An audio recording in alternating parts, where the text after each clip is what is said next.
Hey everyone, how are you doing this evening? Happy Tuesday. My name is Sharon Combs with UCDI Leadership and Do Something Daily LLC. This is Knowledge and Nonsense, where we have nuts and bolts conversations about things that pertain to the sterile processing world, sterilization, healthcare, and community on the whole. Tonight, I have with me LaWayne Perkins, Lila Price, Danny Vasquez, and Sharon Green Golden, and we're going to talk about EAUs tonight.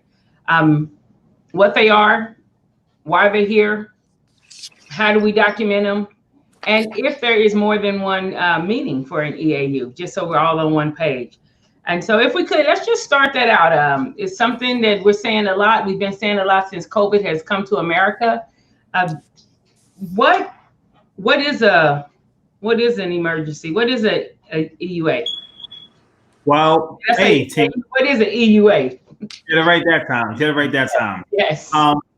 I saw a great informative article on NIH.gov, and I think it's important that we see what the National Institute of Health gives a pretty good explanation, right? And I call this explanation EUA explanation for people who are not in government, right? Really briefly, it says the EUA program was established in 2004 when the Project BioShield Act, among other measures, amended Section 564 of the FDA's Cosmetic Act to include this provision. EUA permits the FDA commissioner to authorize the use of an unapproved medical product or an approved use of an approved medical product during a declared emergency involving a heightened risk of attack or on the public or military forces or significant potential national security threat. And it goes on with a lot more details, but the same article, it said in history tells us the use of this authorization was used on H1N1 to prescribe medication and also towards anthrax. It was used longest also on anthrax was the first time it became known to public what this really was. So with that backdrop, I thought it was important just to give a little context on what the term emergency use authorization is. Okay. Yeah, just to dive a little deeper on that, typically to get something approved through the FDA, it takes, up to 8 months. It could take longer to approve a medical device, depending on what type of level medical device it is. And basically, EUA speeds that process up indefinitely. Like it could be weeks for the FDA to approve your medical device, and it just basically protects us from I believe it's CBRN, which is chemical, biological, radiological, and nuclear threats. So when something that's threatening the nation appears, these emergency use authorizations come into effect. So we could push things through the pipeline that could be helpful or utilized throughout a national or international emergency. Right. Mm-hmm. And also EUAs they have a temporary status. They don't last indefinitely. So and for us, I know for me, the first time I was ever introduced to the term emergency use authorization, it was in April when researching and getting information about N95 masks and the decontamination process. So that was the first time I had ever even seen the term and didn't know what it meant, had never even understood that was something that was even allowed. One of those things that just like, because it was still a foreign even concept to reprocess or anything with a single use item. So sat in on quite a few different webinars, 3M, Battelle, kind of of all the names, but those were the bigger ones. Those were the companies that kind of were pulled to the forefront to give their expert opinion and to give that knowledge base of how and when and why we will be able to utilize some of these different modes of disinfection to kill this virus on items that were traditionally going to be used to be throwaway, single-use items. So. And you need to know that the EUA, the enforcement guidance document changes. It first came out in March. They revised it by the end of March. They revised it in April. They have revised it in May. So you have to go in and keep pulling the newest documents so that you stay abreast of what's going on. Right. Absolutely. So with that, if this were being revised, that sounds like it's almost a monthly revision. And I don't know if that's just how often they choose to revise it, or that's just because things are changing like that. Is that something that the safety officer would be like? Is that something the safety officer would do? Is that something that we would hope the educator does? Is that something that like environmental care, infection control? So EUAs actually impact several like different levels of the a hospital. So it's not necessarily it'll impact anesthesiology or central sterile. It depends on what exactly we're talking about. I believe for COVID-19 the devices impacted were definitely PPEs. About the N95s. They were releasing new information, and it gets changed for the more information we get about the threat, updates occur to exactly what is being processed through the EUAs. But there was also in vitro diagnostics products. Hold on, let me look. It was a lot. Yeah, it was a lot. High Yep. complexity molecular-based laboratory development tests, so even stuff within the labs, the antibody tests, and ventilators and drug products. So it's just a whole range. So all departments are basically have to do their due diligence to basically stay on top on what exactly is changing and what exactly is going on, from pharmacy to nurses. So and I what was interesting, Sharon, was you began to see these news conferences, and different politicians will begin to talk about how they found a way to alter a basic ventilator. How they could take one ventilator that was designed to treat one patient and convert it to treat multiple patients at the same time, right? And during these press briefings, you never heard anyone say, one, was it designed to do that? Two, who gave you permission to do that? We just assumed because we heard it coming from the president of the United States or a higher figure that this was just the normal thing to do. Lo and behold, behind the scenes, there were multiple meetings, Senate votes, committee chairs, call to tax to enact this authorization act. It's so important that we, as professionals, get involved with behind the scenes conversations. Not so much as politics, but the science behind the politics. So I think it's quite fascinating. excellent. All right. So with these temporary and transitional measures, if they're done every month, and so they hit everybody, so it's not just for sterile processing. I understand that it is a blanket thing that you apply so we can get what we need to get and address what needs to be addressed without it being caught up in red tape or bureaucracy or some extended process that has been set up for safety measures before. But sometimes things need to move a little quicker as COVID has come, and we recognize things need to move quicker. So now here we are. Some of the time frames I heard, even back in like April, it was like, okay, by the end of May, end of June, some even at the end of July, that some of these temporary measures, like we would revert back to some of our processes, or like it wouldn't be there. But now things are closing back down. You understand what I'm saying? Like we were opening it up, elective surgeries are coming back. It was we see that that's not going to happen. A lot of places now are shutting back down. So with these, is there a limit, or is it just indefinite? Do we know yet?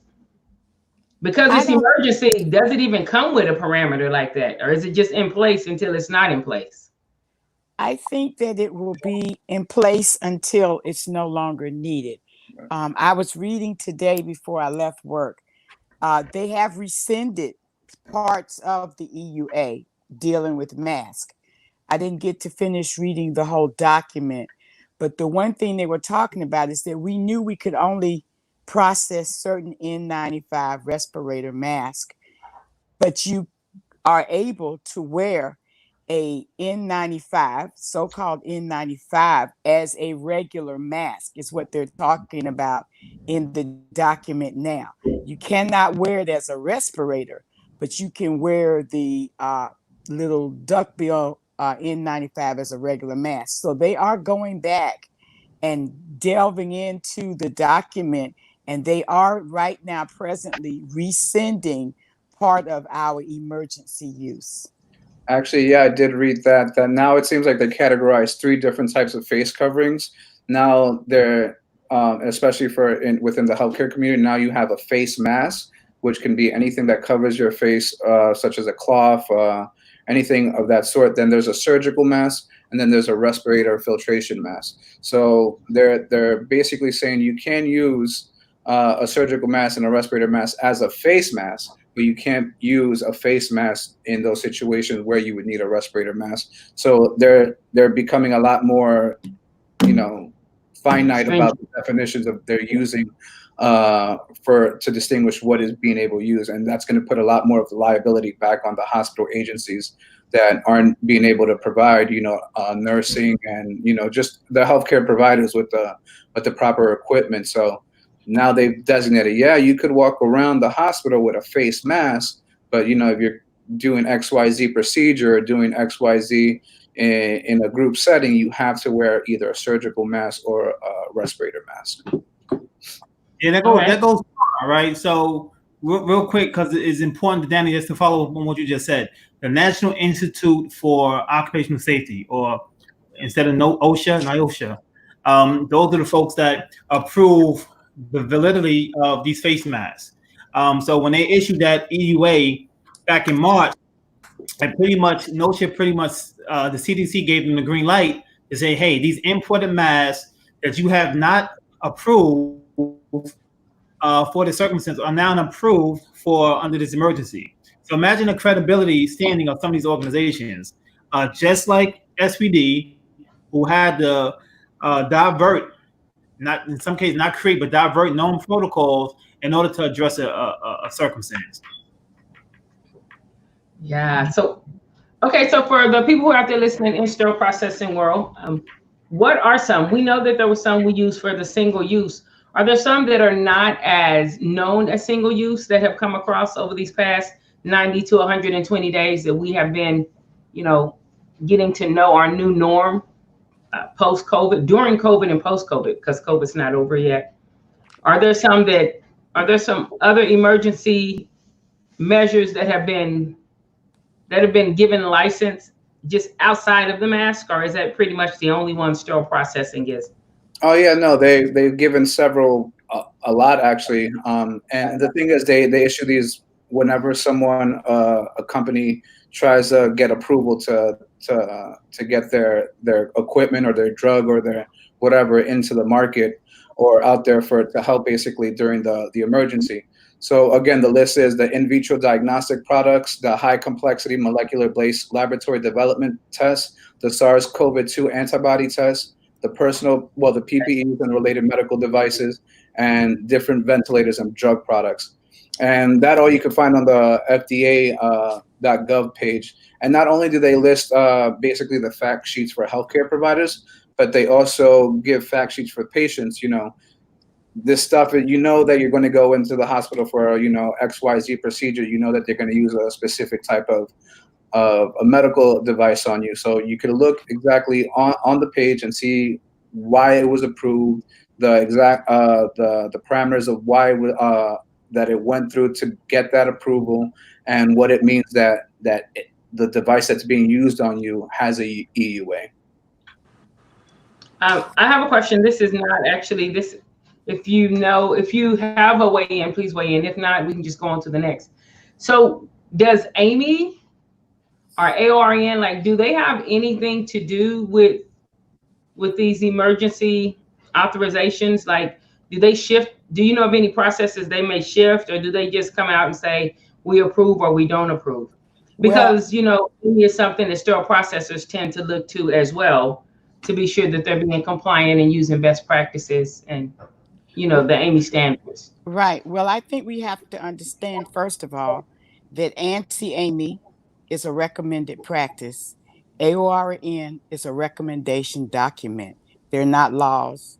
They don't hold anybody accountable. You can't go to jail if you don't do it. What we have to understand is that the EUA, when it was put out, trumped your, I mean, it trumped your anti-Amy and it trumped AORN. So you've tried to follow the recommended practice as much as possible. But for this particular time, the EUA is what you were able to follow, and that's what protects you. Now, if you read the documents, AORN came out and said you shouldn't be doing the mask. They were very vocal about that.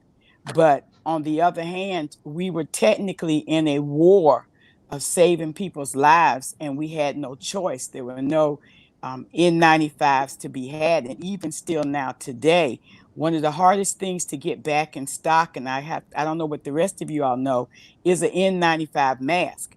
They're still on short supply, and as the other states are edging up on their care for patients, we're still processing. Battelle is still processing masks on the East Coast because we do not have the choice to say we're finished because our numbers are going down. We've still got to use that product because we do not have the whole 60, 75 days of stock on hand. So I want to follow AORN and Amy as much as possible, but I also understand that's why I know that there's a new EUA out in May, and a new document, as was referenced, came out because they're changing all the time. That's so interesting, Sharon, and thanks for that valuable information. What we also know, dealing with some of the shortages, because we're hearing this around the country, some folks have really taken the approach that we're out of the crisis, and we really are not.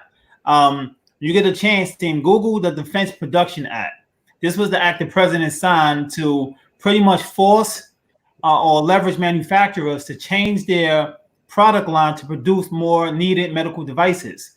And some would argue that the Defense Production Act wasn't maximized, right? You have some agencies like Ford and other manufacturers literally stop making needed auto parts to begin making ventilators, masks, etc. But not enough efforts or budgetary command was put behind N95 masks.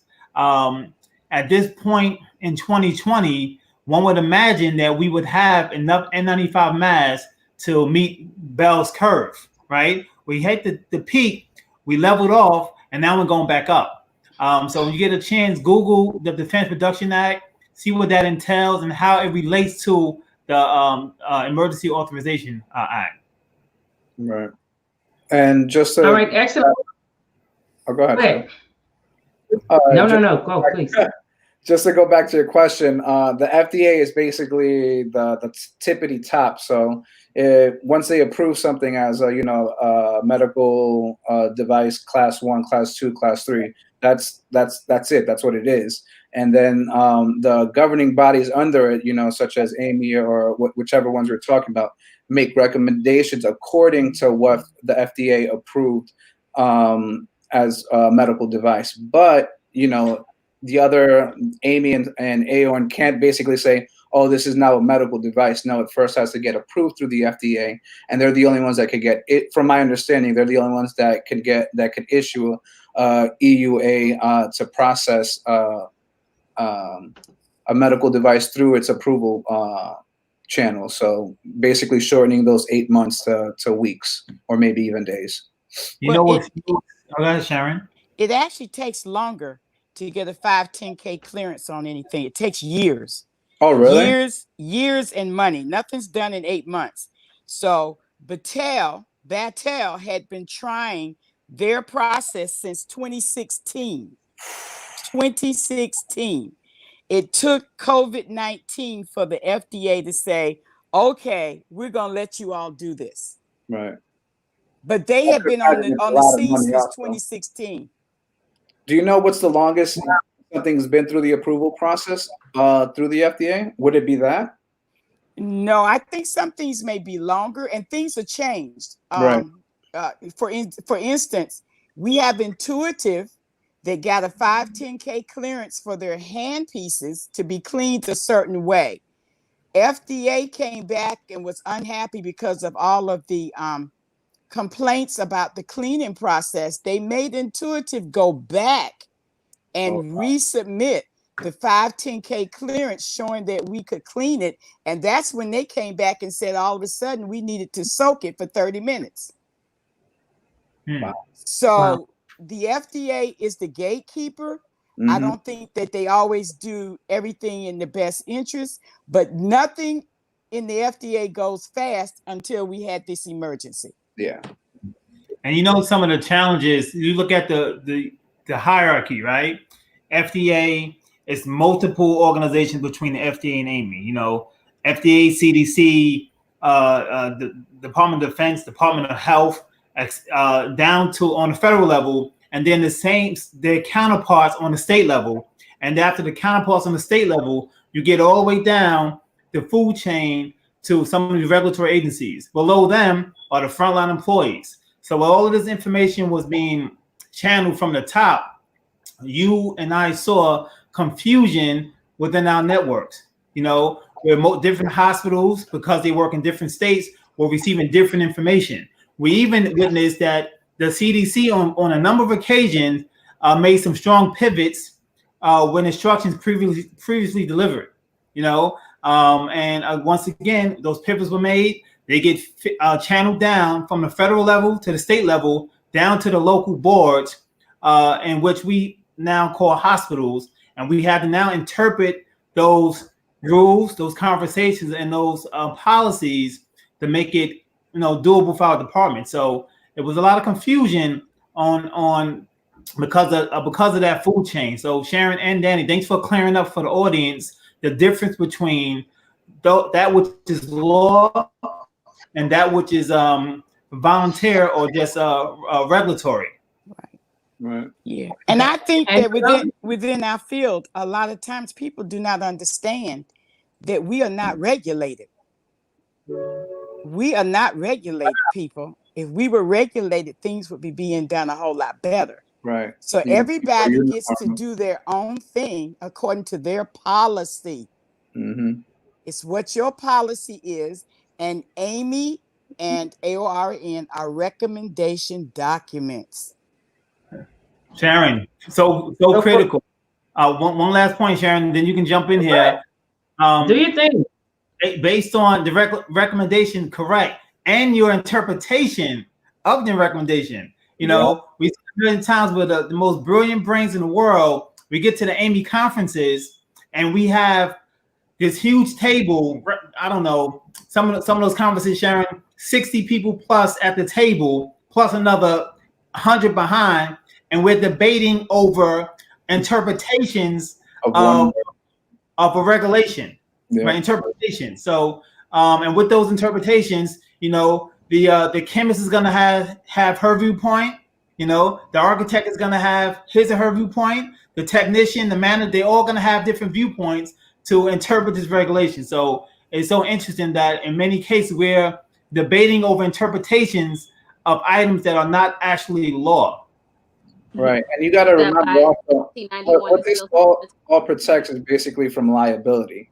That's why I don't think there necessarily was a confusion when, you know, when it was trickling down the chain of command. I think people were, you know, purposely delaying the information they put out. Remember, we had a whole conversation one night where, you know, we weren't hearing from the CDC or the WHO of what exactly to do with the mask, and then all of a sudden now bandanas are allowed in the hospital to wear as a surgical mask at one point.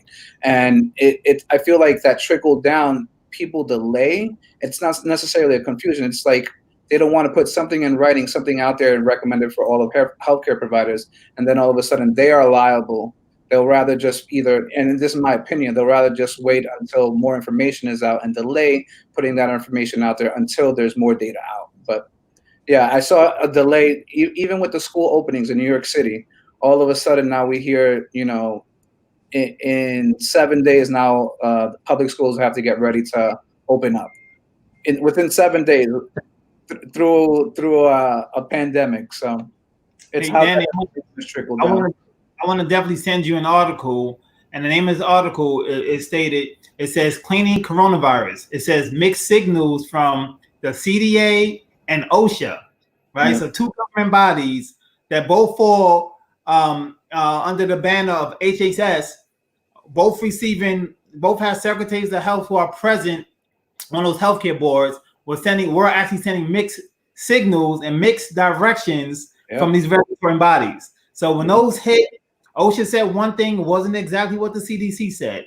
And some would argue that in between these organizations, many of the leaders were being politicized. But that can be another shift, right? We have to let science speak for you, not politics. Right. Even within the same organizations, you had people having different opinions or comments to the public. And it was just, this goes to show that we the governing bodies really have to basically revamp on how exactly they communicate to not only the public, but to the healthcare community and any other agency that's helping during a crisis. I want to go ahead and give Lila an opportunity to speak here. I just want to say during the pandemic, just because there's so many things that are shaken or that no longer have the position, the influence, the education, the outlook, the answers that people are typically used to going to those places to get, it's no longer there. So during the pandemic, there's grace. There's grace for those initial months. But we are about we're coming up on almost 5 months into this. And so at some point, and that's one of the reasons we have knowledge and nonsense, so people could vet how many things were out there, because people didn't know where to look. And so we do need a focal point. We need a focal point. And that's what I love about this, because we're being very clear about the FDA. This is what it says. Sharon brought the information about them revising things.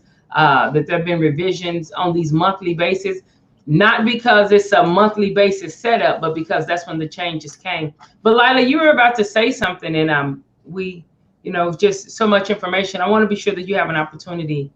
No, great. I think the information has been great, but to me, the biggest issue that I had with the EUA wasn't so much that it was available, but as to my concern was we don't know enough about this particular process in order to vet it out completely. A lot of the tests that things I sat on, information I read, didn't really give us a true vetting of what the process would be for long term. A lot of the tests on these masks were done for people who did not wear them. They were just testing the actual masks themselves, and after they've been processed or decontaminated a couple times, things of that nature.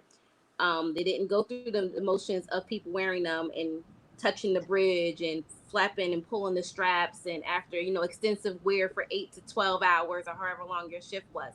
So those were my concerns. My concern was the person that had to be responsible for giving this person back this mask and in that utmost condition, and only going off of a mere inspection of their own. I'm not a mask maker, but I have to therefore now inspect the mask and decide based off of whatever parameters that were given to me that this is now acceptable to go through a process, and then be given back to someone to wear again for another day or 2-3 more days, depending on how good it holds up.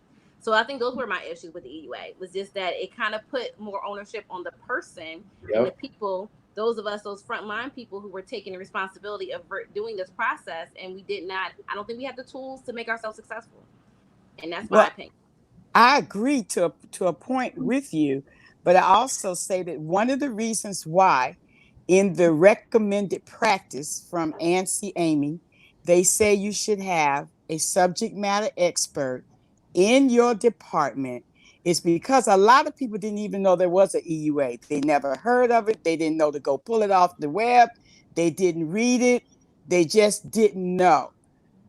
Ignorance is not a defense. We've had SARS, we've had N1H1. This is not the first EUA. This is the first one that allowed us to process a single-use item. This is where everybody fell out.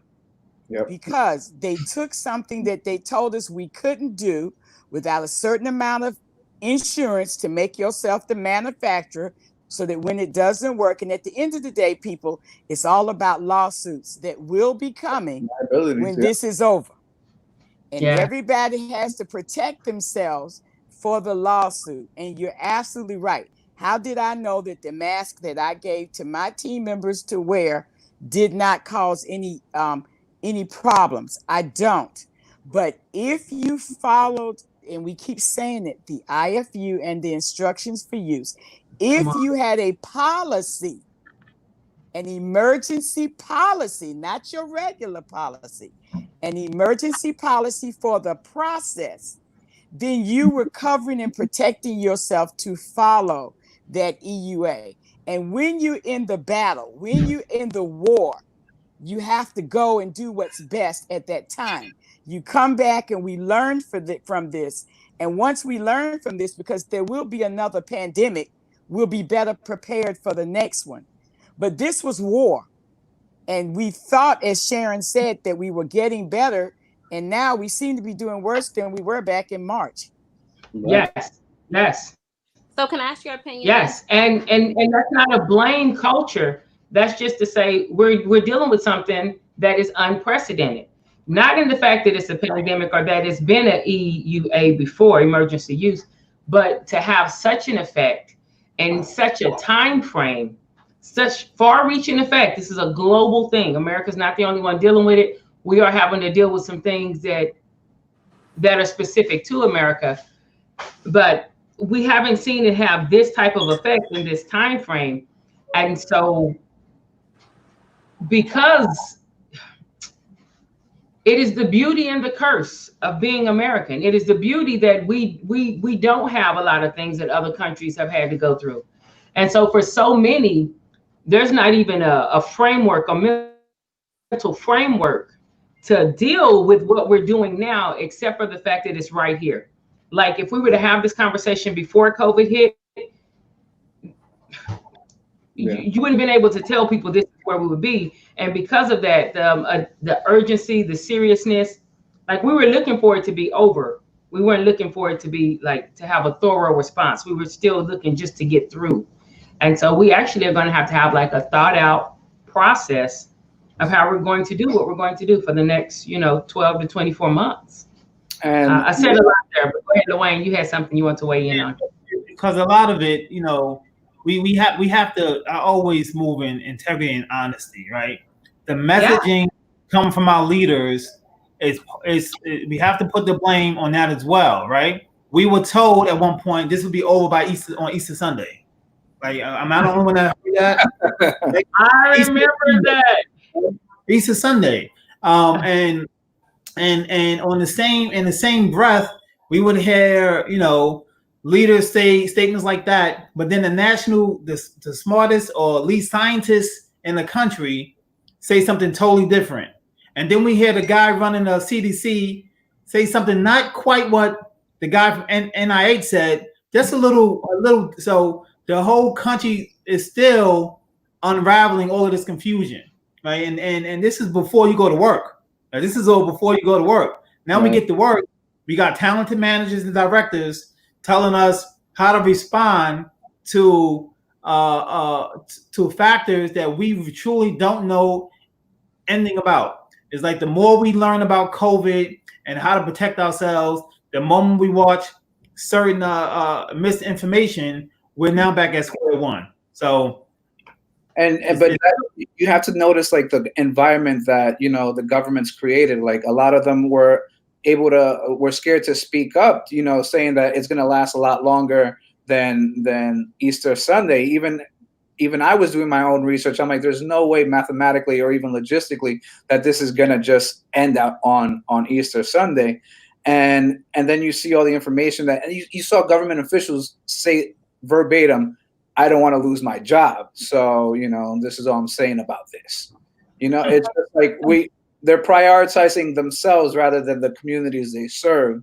So it's like everyone said, it's a lot of politics, and that's why it's always great to do your own research and make sure the sources you're reading from are up to date, and don't just trust one resource. Make sure it's backed up by people that have no agenda. A scientist has no agenda well, I'm not going to say all scientists, but most of the research out there, is being studied by several people that are trying to push a common good for for not only the community but the environment itself. So always take what you hear with a grain of salt and do your due diligence in researching.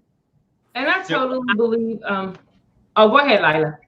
No, actually, I just wanted to get to this question that I see that Donnie Payne had posted, because it was actually what I wanted to ask Sharon directly.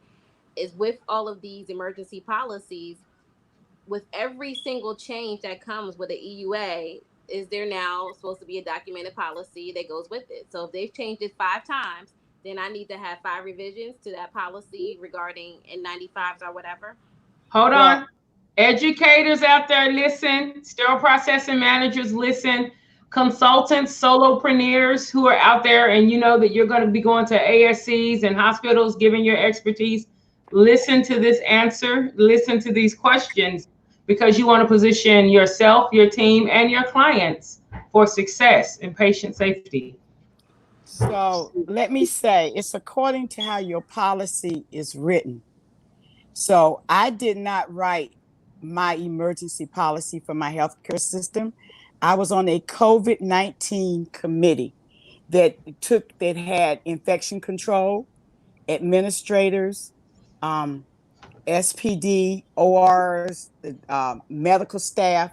We all got together and we had to read the document to decide what we wanted to cover. Now, the reason I have kept up with the changes of the guidance document is because we want to see when they say stop or change. And if your policy didn't cover the change, then yes, you've got to go do an amendment, a revision. But we at my system have not had to revise our emergency policy due to any of the changes in the document. As they were going along, they would find things out. For instance, if you remember when ASP first started saying we could process their mask, they said we had to aerate for an hour. Everybody remember that? Mm-hmm. They came back and said, pop the bag. When you aerate, make sure you open the bag.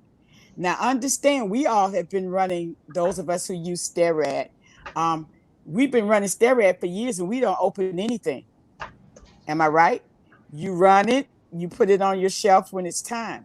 But for this particular item, when they first did the steps, they just said aerate for at least an hour. In fact, it was at least an hour or more.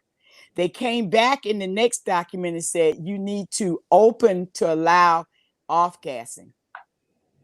So we had to be sure that in our policy, we allowed for any changes. What we did do is we wrote a policy for the emergency use, and we wrote a procedure. And the procedure was different from the policy, and we changed the procedure as needed. Mm-hmm. Okay. Excellent. So you guys were you were charting. You were actually running parallel with the changes, keeping up. You didn't just take the first one and say, well, this is what they said. I'm going to wait on them to tell me something different. You were checking back.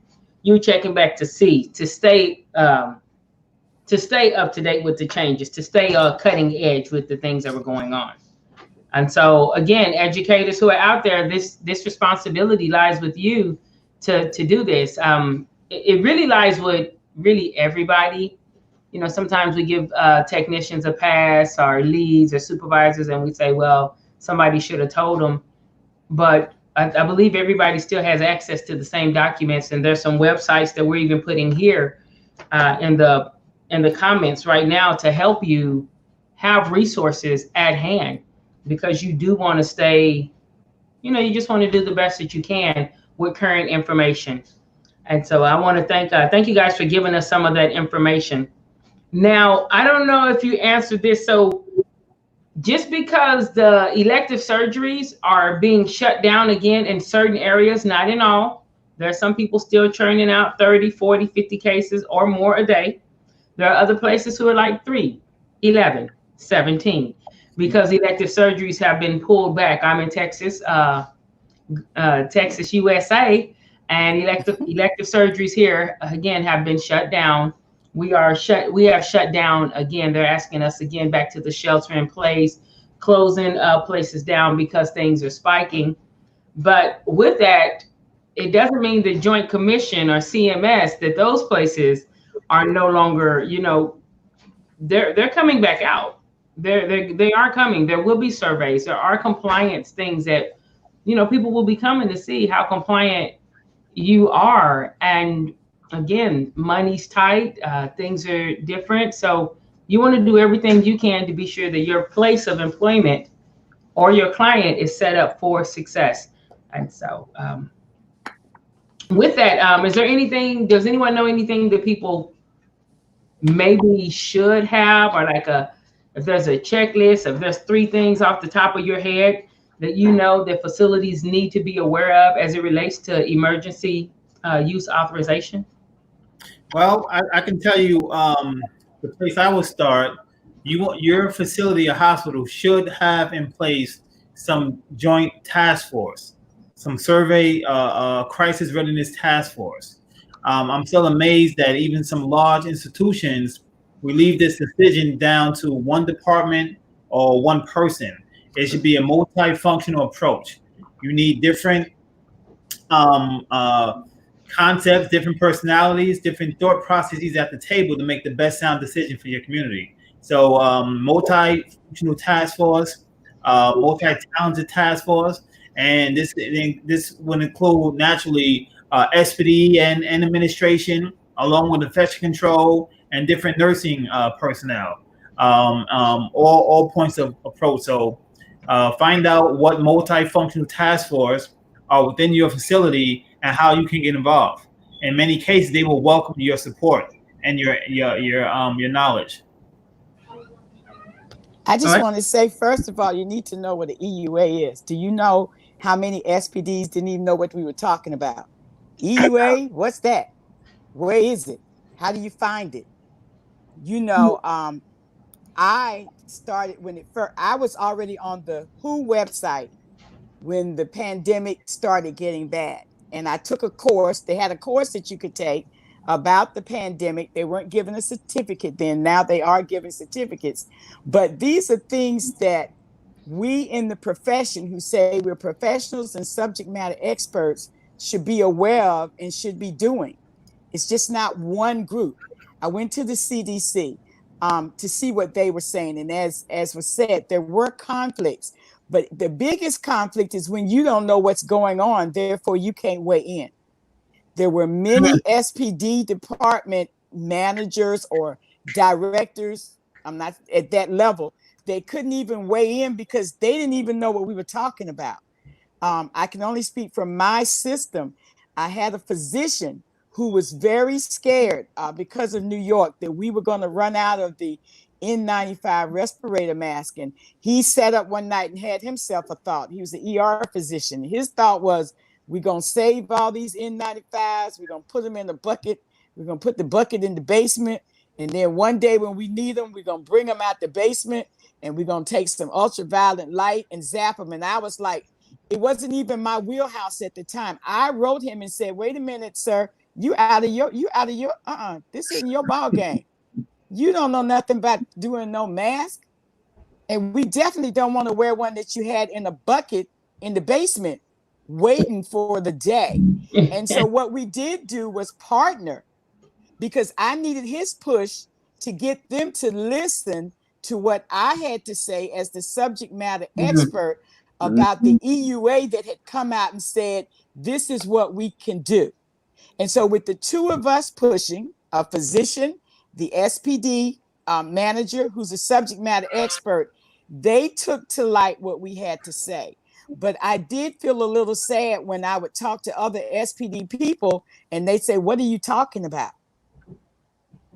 You know, that to me at this day and age, that's a little sad that they didn't know. So as he said, we need to get the group together. It has to be a multi-functioning group because you have to weigh in all sides of what had to be done.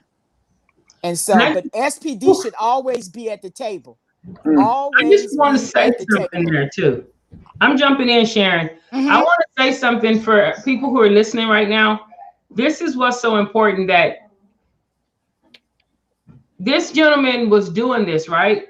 And often it's easy for us to be like, Man, they don't know what they're doing, or we have water cooler conversations or conversations in the cafeteria or the break room, where there's the gap between the OR and the SPD or things like that. But this is maturity right here. This is maturity as a subject matter expert, even though what he was doing is not what he was not best practice at all. As a matter of fact, it was unbest practice, if that's a word. She didn't get stuck there. She still partnered with him. She brought what she knew to the table. Like, this is my wheelhouse. This is my subject matter expertise. And then she was able to leverage what she knows and what he knows in his position and get something done. Sometimes we spend too much time infighting or wanting credit for something so that what we need done isn't done. And so out there in SPD world, I just want you guys to realize there's all kind of nuggets that come out of knowledge and nonsense. Sometimes it's us giving you a link. Sometimes it's you being able to hear what's not being highlighted. And I just want to highlight that if you're in leadership, stop taking wins that are really losses. If you're talking about it in the break room and you like, I'll show them, or waiting on something, that's a loss. That's a loss for us on the whole. So we need you to, for lack of a better word, put on the big boy, the big girl, put on your big person pants and work with all departments, or to say it professionally, collaborate with those who have shared interests so that we can have a desired result that we want. And so I just wanted to put that out there because I do know we have a lot of educators, managers, listening, and during this time, there are a lot of voices, but I want you all to be able to hear what can be done to move the process forward in different ways that we can do that. Yeah. And don't. You're breaking up. Give him just a second. I'm going to bring him back. Okay. Are you with us, Mr. Perkins?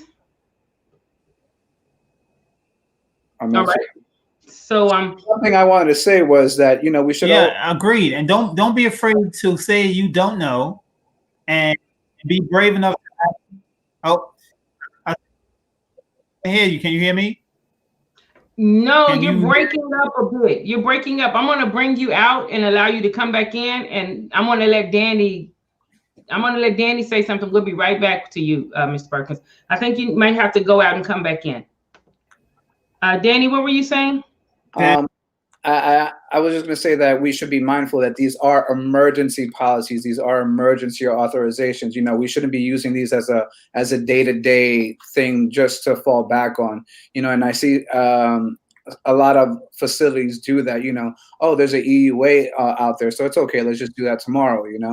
You should be striving to avoid these situations. This should be your last-ditch effort, not necessarily your first go-to response. And it seems like, again, like the communication amongst all the states and all the governing bodies aren't even there. We went through this whole, I wouldn't even say we're done with the first wave, and it doesn't seem like anyone took any learning a learning experience from it, except people that are striving to do better. And I want everyone to be mindful right now. Like, it seems like we went past through the hardest part, but right now, 3.4 million confirmed cases in the United States. That's 1% of the population of the United States. 1%. So, it could get really, really, really bad. And I think that's why we need to do our due diligence. We need to start, following the science, listening to the science, and doing what's not necessarily best for our jobs, trying to keep our jobs, but doing what's best for the community and one another. I was just going to say that we also need to not be scared to challenge what we hear.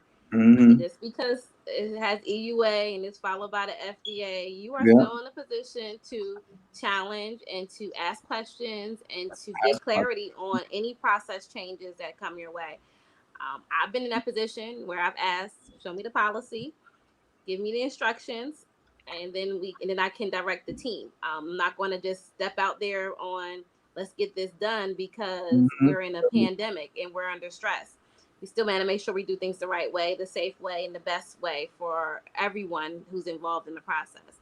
So if I learned anything, which I definitely learned about EUA during this, but I learned that just because it comes from the FDA does not mean that we need to just let it in there and not have any questions or probe or get more research and ask qualifying questions to those in leadership that are asking us to do these things. Absolutely. All right. Just before we finish, you need to stay on top of the EUA, because the day they rescind us processing the N95 respirator mask is the day you're supposed to stop. Yep. Immediately. And you won't know if you're not keeping up with the EUA.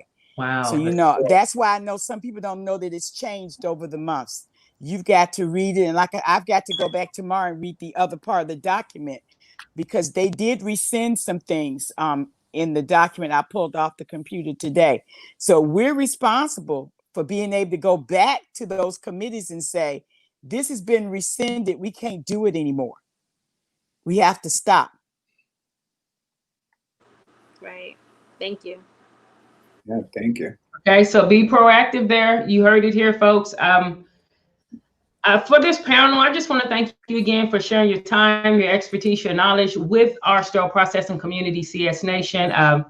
Do want to send a shout out, let everybody know, ISHM, if you are a member of ISHM, ISHM does have its virtual conference going again this month. So go on there if you need to get your CEUs or dynamic education there, find out more about the education.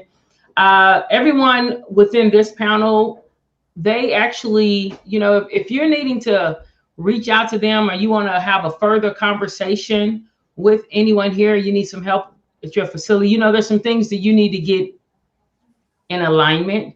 I'm going to ask each of you, if you will, in the private chat, if you could maybe put, I know CS Assist and SIPS Consults, I just thank you so much for continuing to sponsor Knowledge or Nonsense. Listen, pay attention to who you're listening to, where the information is coming from, how can the information be vetted. Just because someone says it beautifully or beatifically and it sounds so wonderful and correct when they say it, as Lila said, you want to be able to do your due diligence as well. If you're listening, you were here all throughout the thread of this show, even tonight, where people have gone to research things and get information. Don't just jump off of a cliff because someone says, you know, this is the button you hit for your parachute to open. You want to know how that thing works before you stake your life and other lives on it. But anyway, back to what I was saying. If you guys want, you can put some type of contact, and I will put it within I'll be sure that it's put up within the comments in case someone wants to reach out to you. If you don't have time to do that, you can reach out to info@ucdileadership.com. and let me know, and I will get that information to these panelists, these subject matter experts who are here to help sterile processing just stay on point, you know, just stay on point. And so I do want to, before we leave, I want us to talk about volumes were going up. Now they're being shut back down. As Sharon said earlier, people are still having difficulty getting things that were interrupted by the supply chain because of how it was affected. So I just want to ask some questions before we go. The hot seat question, which isn't really hot today, but what are things like, what are you doing? How are you preparing? You know, what are you doing now? We see what's coming. Stuff is closing down. Don't wait till you on your last quarter of milk, for lack of a better word. Like, don't wait till you on the last pair of foot booties before you like, oh, I need to order some. So what are you doing? What are you doing now to ensure that your department and your facility is set up for success so that you can continue to set up the OR for success, so that everyone, what are some things you all are doing now, especially as relates, you know, the shortages, they're here now, so they can't do anything but come because we're shutting down again. What are some things? Hoarding. We're hoarding. You're hoarding? Okay. Hey. So the bottom line is we've been ordering since the pandemic started. We have never stopped. We have a whole floor. We're stocking stuff because we know one thing. This is not over. And so we're bringing in things. We got a lot of donations of, I have never seen so many impervious gowns. I don't know about the rest of you all. Some are good, some are just bad. Some we need to give back to the donatee and say, please don't give us no more free stuff. But we are actually hoarding, keeping stuff, because this is what we do know. If SPD does not have PPE, they cannot work. Now we know who to call. That's Golden Green. I'm not sharing. Hey, look at this. We had a pregame from January to April, right? we were in the mix. We got burned. So if you didn't learn from January to April how to prepare, you got to go back and look at the tape. You got to figure out what you did wrong and look at the tape. Something I personally want to add was also just a difference in how the PPE was handed out. You had facilities that, just put a wire rack with the mask, the gloves, and just let people go for a free-for-all. And then you had people, having to sign out PPEs. And guess who ran through the PPEs faster within the week? It was the people that had the free-for-all. Right now, you should be proactive about, establishing at least some type of workflow of how you're going to hand out these PPEs, not just letting people just grab stuff and keep it for tomorrow or next week, or bring some home for their grandmother and stuff like that. You need to hold people accountable. Something that we implemented in one of the hospitals in Boston was all of a sudden now you have to sign out your N95 mask. Now, in the morning, you could come in if you're doing a trauma case that is with a COVID positive patient. Now we're going to scan your ID and you're going to be issued one that way. And that did help in alleviate the resources they had from them just depleting. I was aware of a facility in New York City that had double the inventory that the facility I was at had. And they went through it in half the time. And by the time I left a month later, they were still going through the inventory with that process in place. So reevaluate your processes. Make sure that you have the best interest of not only the patients but the employees as well. Mm-hmm. My mask are in my office. There you go. You have to come see me personally. We have to have a dialogue. Mm-hmm. What happened to the mask you had? Yep. It's just serious. I was putting them out. 50 come in a box. Mm-hmm. I don't have but 25 employees, and we weren't all there at the same time. And I'd come back and there'd be one mask. So I said, as you said, you can't take this stuff home to your mom and them. I mean, we can't supply mom and them. Y'all gonna have to go to Five Below and buy some masks. We need to have masks in the hospital for us. Right. And so I literally, I have the anti-fog for the people wearing glasses. I have the regular with behind. I got all kind of masks. You come in and tell me what you want today. I issue you your mask. If you get it wet or it sweats, you come back. You come with that mask, and we're gonna do exchange. Put one in the trash. I'm gonna give you one because I'm telling you, as he said, they just disappeared. Mm-hmm. Right. Yeah. Not only that, but disinfectant and gloves. Like, I mean, we know how our people are. I'm just saying. Listen, that's one of the things. I'm a human behavior consultant, and I want to have a little grace on our leaders. We were talking earlier, and the leaders botched some things. The leaders of the country, the leaders in healthcare, they botched some things. Everyone botched some things because it was unprecedented. And so, people whether they want to save face or whether they just bald-faced liars. I don't know what the reason is, but human behavior is that people do things like this. People immediately, it's no mask. Let me get some, me and my four, I got to make sure my family's covered, and it's like, listen, you're stealing. But because you're in that pandemic mindset and fear becomes your driver or pride becomes your driver, I would like to say that everyone is at all times thinking about patient safety. But when it first hit, people were thinking about my safety, my family safety. What is this? The sky is falling. There's a lion in the street. You remember that? Yeah, there's a lion in the street. And so I just want to have a little grace. I don't want to ignore the blame or say it shouldn't have happened with some of our leaders, but a little grace, because had they really said at the beginning, we don't know what the heck is going on. I mean, I don't know what response they would have had as far as in the streets of our nation. I mean, we're going through things right now, and that's with them. It's kind of like if a plane is crashing and they tell you to bend down and put your head between your knees. Just kiss. That's to give you something to do, so you feel like there's some control. But when that plane crashes, whether your head is up or down, you're going to feel the impact, And so sometimes I learned that in the military. Sometimes they just give you things to do to keep panic out. to keep things from just going into immediate uproar or control, anarchy. So this is maybe like a controlled anarchy or a slow release instead of the balloon flying everywhere, just letting some air out. So I do have a little grace for them. I'm not giving them a pass. But it's good to also learn from what happened. See, something about, since I've gotten into SPD, I've learned how to really to plan for just in case, what if, or in an emergency. So when COVID hit, guess what? I already had P100 masks in my house. I was set. I had anything I need for an emergency in my house.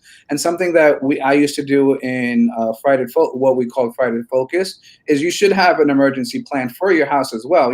Let's forget about hospital at work right now. You should have an emergency plan for your house. Have a go bag of important stuff like extra clothes, a blanket, a crankable radio. Have a meeting point outside of your house of where to meet with your family, just in case you get separated. Being prepared is key. You have to really establish these think of these scenarios just in case, because you never know. It's better to be prepared than be caught with your pants down, kind of. All right. You know what? Okay. It's just a term that systematic competency, right? I'm not saying give anyone a pass. Yeah, I'm not saying give anyone a pass. We are compassionate, but guess what? When you go to Starbucks and they don't have that double latte upside down mocha, they're gonna offer you something on the menu that tastes just as good, may have less the calorie, and be cheaper, right? And to that airplane scenario, what my uncle would tell me, the reason why you have to put your head down, the abbreviation is KYAG. And you can figure that out. And that's why you're down there. Yeah. I think you got it. But we got systematic competency. We need to hold people accountable. Yes. If the rain ain't gonna make me wet, don't tell me it's gonna make me wet, because I'm gonna believe you as my leader. I'm gonna believe you. So we're definitely seeing. We're definitely seeing, not just in healthcare, but in every system, in every mountain: education, healthcare, socially, government, legal. We're definitely seeing where dishonest responses and incorrect information is having an impact. Like they should have just maybe have they told the truth. What we sought to avoid is here anyway. It's in the streets even right now. Somewhere right now, there's a protest going on. So, all right, I want to just say thank you guys. It's been over an hour, so I'm gonna let this go. Please join us. Feel free to share this video. If you guys have questions, let us know. Thank you so much to SIPS Consults. If you want to know anything about leadership within sterile processing, if you want to know how to grow, if you are a facility and you need help, you need help, maybe you furlough some people, please reach out to SIPS Consults. If you're an ASC, and you have some people, but you need some help with navigating, how do I do this thing? Reach out to CS Assist, the #1 online resource. It'll help you. You'll have a dedicated guide, but you can still DIY it. And so I do want to just say thank you guys so much. Sharon, thank you. Dynamic author, article writer, subject matter expert. Lila, educator. Danny, emergency consultant. They'll be calling you Danny, because there's an emergency going on right now. They're like, what do you mean you're shutting down elective surgeries again? Yeah. I want to say this to the sterile processing world. The light still remains on us. Lean in and be a part of the conversation. Do due diligence even when you're off the clock. Get your language in order. Learn how to communicate. Don't just say it only to someone else who's in sterile processing. People have need of your expertise. And this is the time. This is the time to stay up on things. This is the time to investigate issues, as Diney said, and the potential impact on your department. Don't wait on the OR to ask you a question. If you can see it and you anticipate it, go ahead and address that need. A lot of times we're like, they don't pay us enough, or they don't give us respect, or you know what, lean in.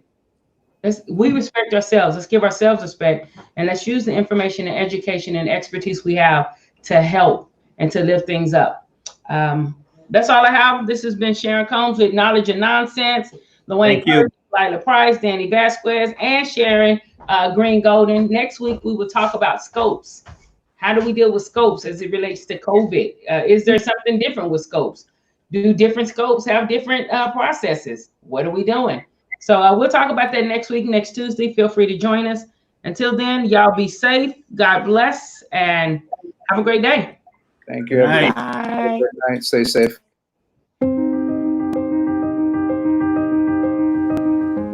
Lost time is never found again.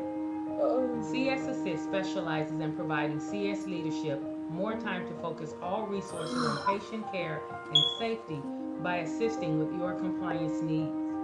We understand that there are many department recommendations and even more regulatory compliance mandates to adhere to and to follow. We focus on the constant changes in staff education and regulatory compliance, allowing you to focus on the daily operational needs. And realizing the value of time, we partner with you to alleviate risk in all areas. We offer a variety of support packages that will assist you with everything from CSPD specific policies and procedures to a fully customized survey readiness plan for your team. For more information regarding our consulting retainer options, our qualitative and quantitative reporting tools and online documentation, please give us a call at 1-833-CSP-ASST, 1-833-277-2778.